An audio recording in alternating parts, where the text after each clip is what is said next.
Bien, buenos días jóvenes. Vamos a continuar con estas sesiones en línea de la materia de propedéutica. Lo último que vimos fue la clasificación de las enfermedades en biológicas, químicas, físicas y mecánicas.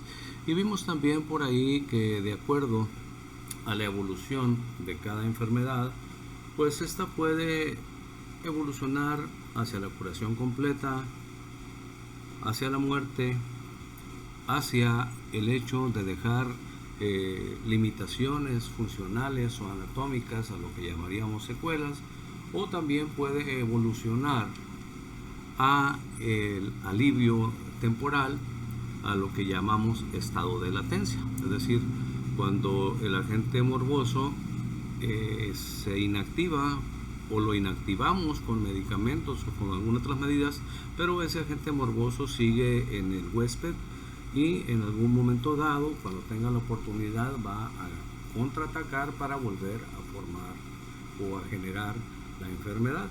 A eso le llamamos latencia, o también se le llama, además de latencia, también se le llama remisión. ¿Okay? Una remisión es cuando la enfermedad ya no da sintomatologías, pero el agente morboso está ahí todavía. Latencia y remisión es básicamente la misma cosa. ¿Ok?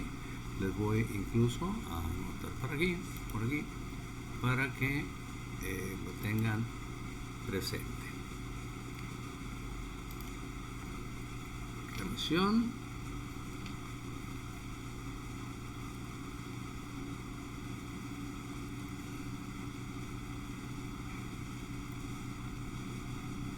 Igual a latencia. Bien, hoy toca hablar sobre la evolución natural de las enfermedades biológicas. Acuérdense que dentro de la clasificación de las enfermedades tenemos pues las biológicas, mecánicas, químicas y físicas, pero las que ocupan el mayor espacio, por así decirlo, las más importantes, las más frecuentes son las biológicas, de tal manera que estas enfermedades biológicas pues las clasificamos en congénitas, en degenerativas, en infecciosas, en carenciales, ¿okay? Y en psicógenas. Todas las enfermedades biológicas tienen lo que llamamos nosotros una evolución o una historia natural. Y como nos dice aquí el enunciado, las enfermedades biológicas dentro de su historia natural presentan las siguientes etapas. Vamos a ver cuáles son las etapas de una enfermedad biológica. Y al decirles de cualquier enfermedad biológica, puede ser una infecciosa, puede ser una degenerativa, puede ser una congénita, puede ser una psicógena o puede ser una carencial.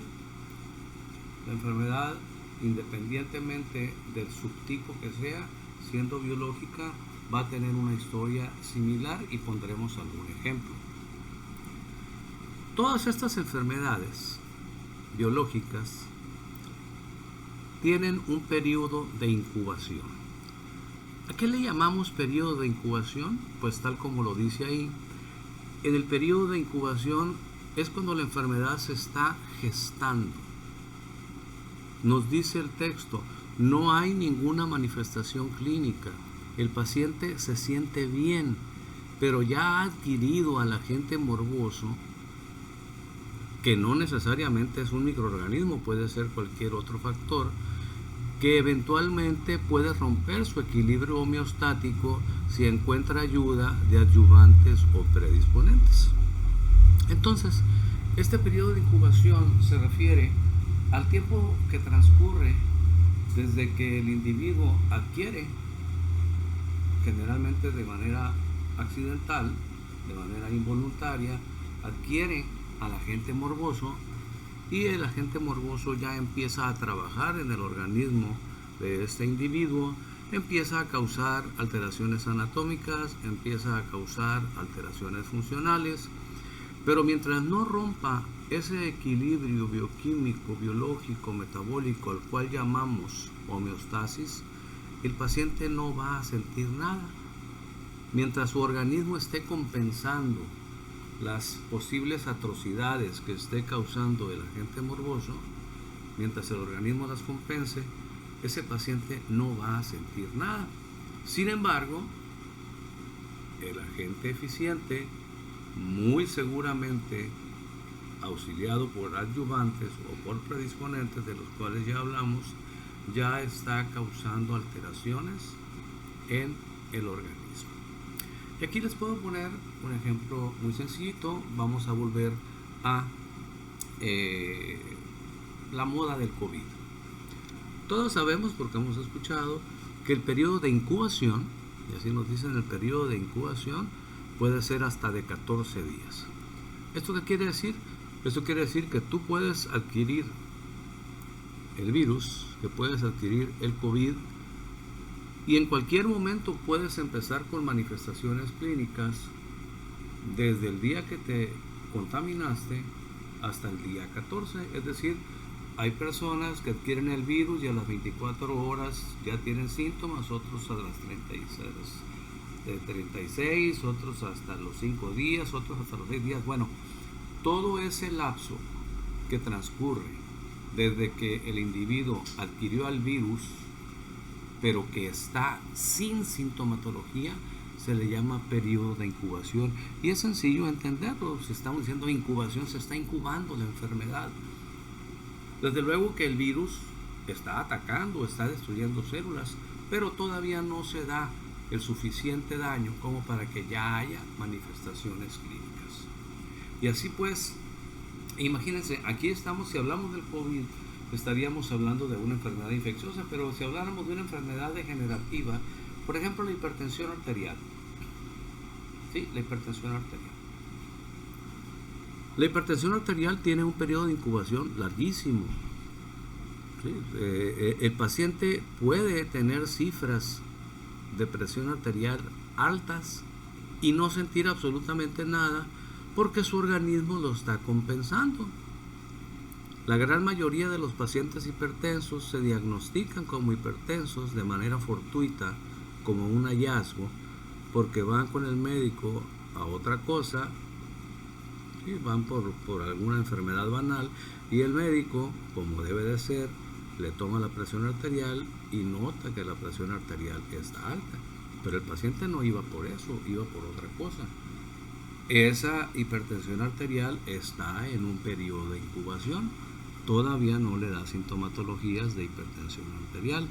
O vámonos con el paciente diabético, que no siente nada, que va con el médico porque le salieron unas ronchas en la espalda, y ya estando con el médico le detecta factores de riesgo, agentes predisponentes, come mucho azúcar, come mucho pan, está gordito, tiene antecedentes genéticos de diabetes, y decide hacerle una prueba cutánea, ¿sí? Decide hacerle una prueba capilar, le saca una gotita de sangre, le pone el Destrostix, ¿sí? Le pone indicador, y el indicador le marca que trae 200 y feria de glucosa.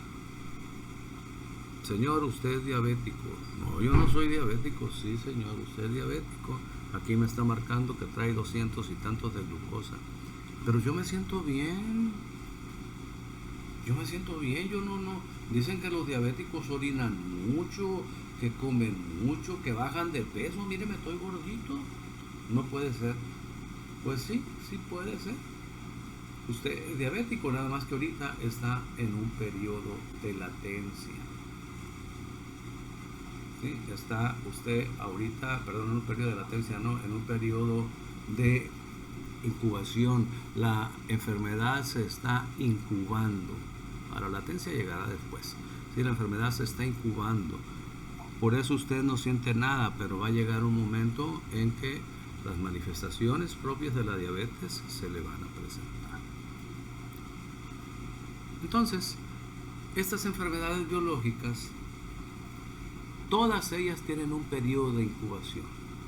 Y como concepto pudiéramos decir, lo que aquí viene escrito, en el periodo de incubación, o el periodo de incubación es aquel lapso en el cual no hay ninguna manifestación clínica. El paciente se siente bien, pero ya ha adquirido al agente morboso que eventualmente puede romper su equilibrio homeostático si encuentra ayuda de algún adyuvante o adyuvantes o predisponentes. Bien, todas las enfermedades biológicas pasan por aquí, pasan por un periodo prodrómico, por un periodo de incubación, perdón. Y luego van a el segundo periodo, que es el periodo prodrómico. El periodo prodrómico se refiere a las manifestaciones clínicas que nos va a dar la enfermedad, pero son manifestaciones clínicas muy generales, muy comunes, que no nos orientan de una manera firme hacia un diagnóstico específico, sino que pueden corresponder a un montón de enfermedades.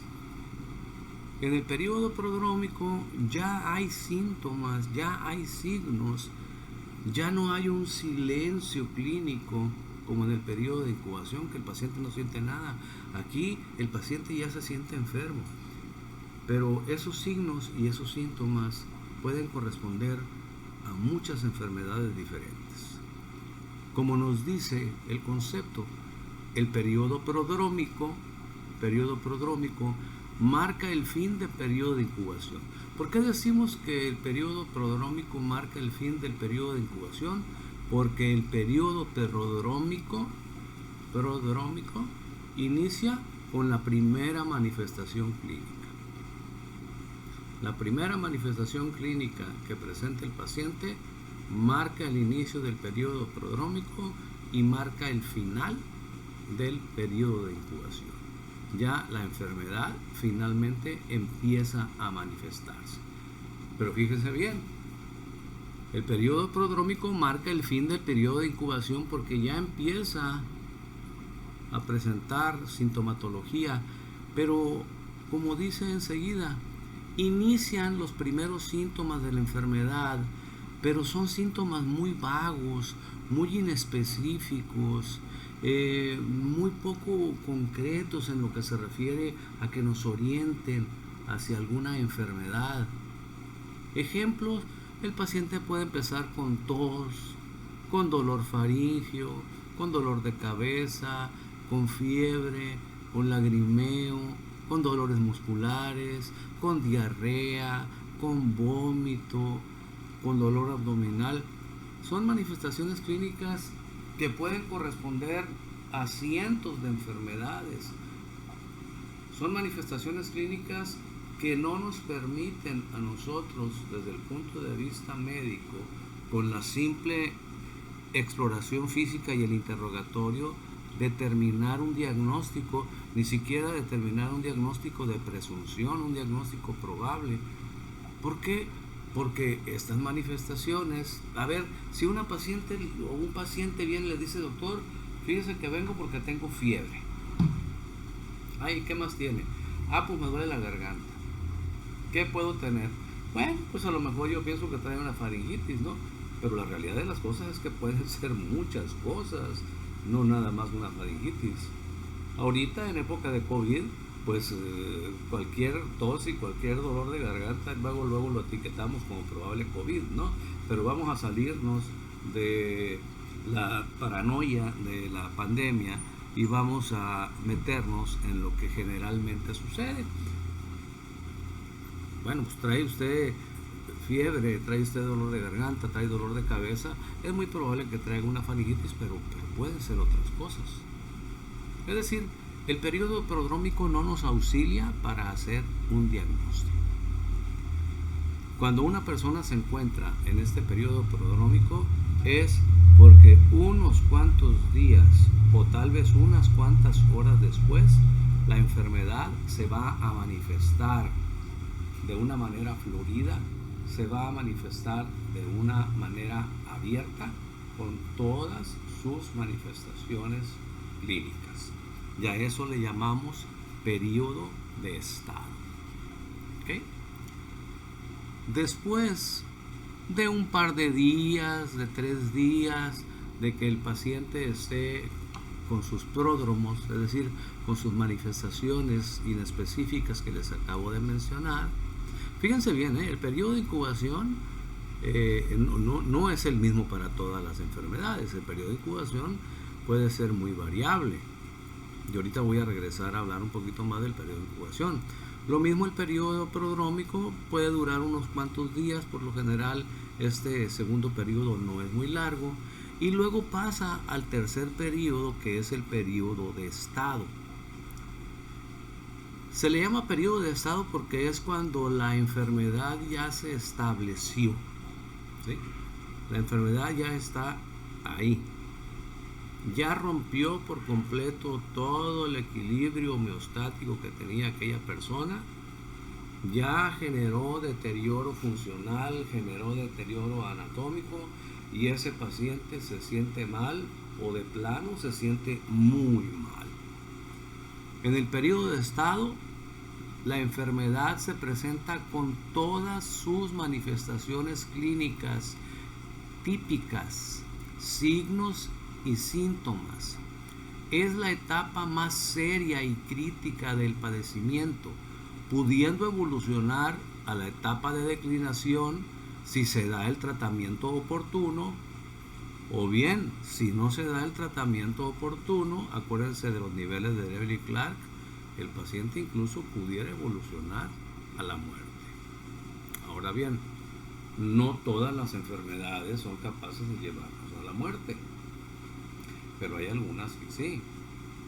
Y ahorita vamos a ver un cuadrito, un mapa conceptual en donde explicaremos cómo es que una enfermedad nos puede llevar a la muerte. Pero que nos quede claro esto: el periodo de estado siempre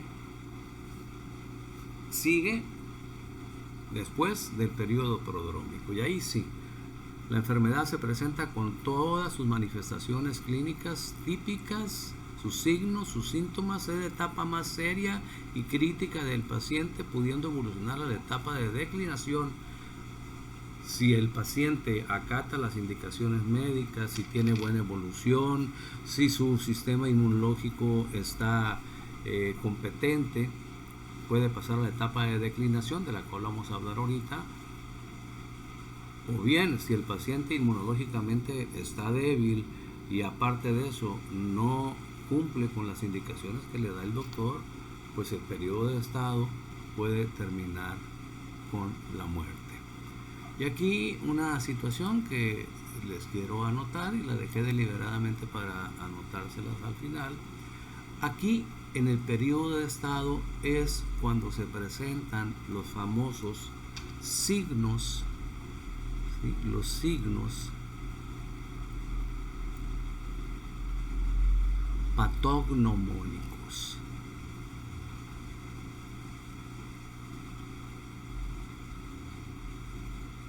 Patognomónicos.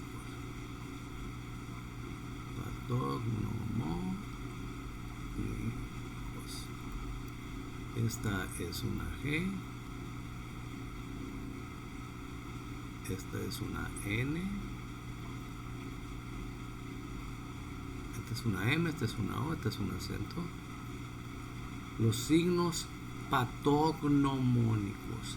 ¿Qué es un signo patognomónico? Un signo patognomónico es aquel que por sí solo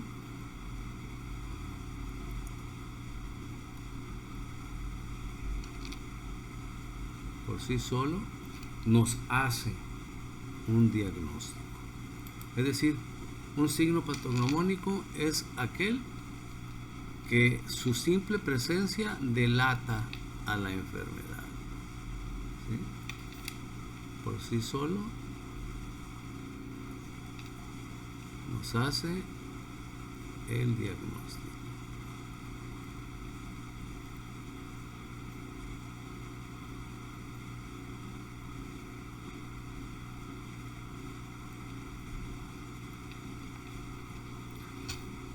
Y esos signos patognomónicos aparecen aquí, en el periodo de estado. ¿Ok? Bien. Tenemos los tres primeros periodos de una enfermedad biológica: el periodo de incubación, que es un periodo limpio, es un periodo limpio en el sentido de que no hay ninguna manifestación clínica, aunque el agente morboso ya está dentro del paciente y ya está generando daño. Pero como todavía no rompe la homeostasis, pues no hay manifestaciones clínicas. La primera manifestación clínica que presente el paciente dará paso al segundo periodo, que es el periodo prodrómico. ¿Sí? El periodo de incubación, el primero es de incubación, el segundo es el prodrómico. Y repito, pues la primera manifestación clínica hará que pase del periodo de incubación al periodo prodrómico. Aquí en el periodo prodrómico ya hay signos, ya hay síntomas, pero vagos, inespecíficos, que no nos permiten a nosotros establecer un diagnóstico, ¿sí? Un diagnóstico de presunción o un diagnóstico definitivo, porque estas manifestaciones pueden coincidir con muchas enfermedades diferentes. Entonces, cuando el paciente está en periodo prodrómico, muchas veces damos tratamientos, pero damos tratamiento sintomático. Es decir, si el paciente viene y nos dice, doctor, fíjese que traigo tos, lo típico es que el médico le da un jarabe para la tos. Doctor, me duele la garganta. Bueno, pues ahí va el ibuprofeno para que no te duele la garganta. Es que me duele la cabeza también y tengo fiebre. Ahí va el paracetamol. Y lagrimeo mucho, me salen muchas lágrimas. Ahí van unas gotitas para que no te salgan tantas lágrimas. Y me duelen mucho los músculos. El ibuprofeno te va a ayudar también para eso. Le estamos dando un tratamiento que llamamos tratamiento paliativo, para que se sienta mejor. Es decir, estamos tratando de darle alivio. Ya explicamos la diferencia entre alivio y curación, pero el hecho de que le demos tratamiento para que se le quiten todas estas manifestaciones inespecíficas no quiere decir que vamos a detener la enfermedad. La enfermedad va a seguir avanzando y va a evolucionar hacia un periodo de estado. Nada más que pues le ahorramos un poquito de sufrimiento al paciente porque le quitamos todos estos achaques que lo hacen que se sienta mal. Bien, en el periodo de estado pues es el estado más crítico, ya dependiendo de la enfermedad. Ahorita les digo, vamos a poner algún ejemplo. Y el periodo de estado puede evolucionar o hacia el periodo de declinación, como lo dice ahí, si el paciente sigue las indicaciones, si el paciente está bien nutrido, si el paciente está en condiciones adecuadas para resistir el embate de la enfermedad, puede que pase a una etapa de declinación. Si no, puede ser que la enfermedad aquí en este periodo de estado lo mate. Pero vámonos al panorama, al escenario benigno. Vamos a suponer que este paciente siguió las indicaciones del médico, es un paciente fuerte, es decir, su constitución física es buena, es un paciente que hace ejercicio, etcétera. La enfermedad, sea cual sea, pues de cualquier manera lo atacó, aprovechó la ayuda de algún agente adyuvante o algún predisponente y le generó la enfermedad, pasó por el periodo de incubación, pasó por el periodo prodrómico, pasó por el periodo de estado y ahora, gracias a su constitución física, gracias a sus defensas, va a pasar al periodo de declinación.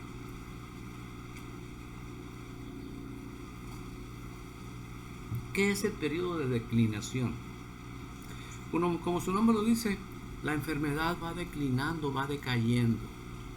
El organismo está triunfando sobre la enfermedad. En el periodo de declinación, las manifestaciones clínicas serias del padecimiento, aquellas que le podían haber costado la vida, empiezan a desaparecer. El paciente se siente mejor y solo persisten las manifestaciones generales iniciales. Es decir, el paciente fue con el médico vio que este paciente estaba en periodo de estado, le hizo un diagnóstico de la enfermedad, un diagnóstico acertado, le dio tratamiento, le dijo que regresara en 5 o 6 días, y a los 5 o 6 días que regrese el paciente le dice que se siente mucho mejor, que todavía ha tenido algo de fiebre, que todavía no le da apetito, que bajó de peso, que bajó como unos 4 kilos de peso, que pues no ha podido recuperar, que se siente todavía débil, pero que inclusive ya quiere irse a trabajar, ya se siente mejor, ya no siente que se está muriendo como se sentía hace una semana. Ese es el periodo de declinación. Si todo sigue bien, del periodo de declinación seguirá el periodo de terminación. ¿Sí? El periodo de terminación.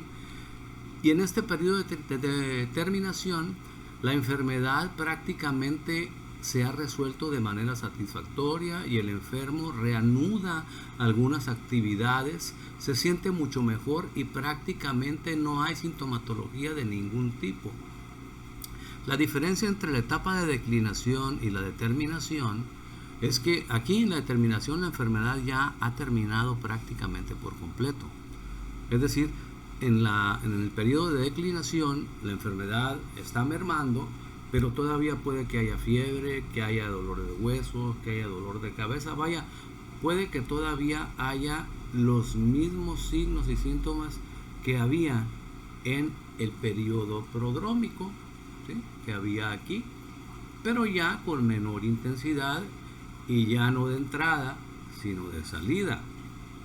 Y en el periodo de determinación ya el paciente ni tiene dolor de cabeza, ni tiene fiebre, ni tiene náuseas, ni tiene vómito. El paciente sencillamente se siente mejor, ya está comiendo mejor, ya tiene ánimos para irse a trabajar, o si es un joven para irse a la escuela, que no va a poder ir a la escuela porque estamos en pandemia, pero cuando menos a las sesiones virtuales sí se va a poder incorporar. Ya se siente mucho mejor, no hay sintomatología de ningún tipo y entra en la etapa final prácticamente de la enfermedad, que es la convalecencia.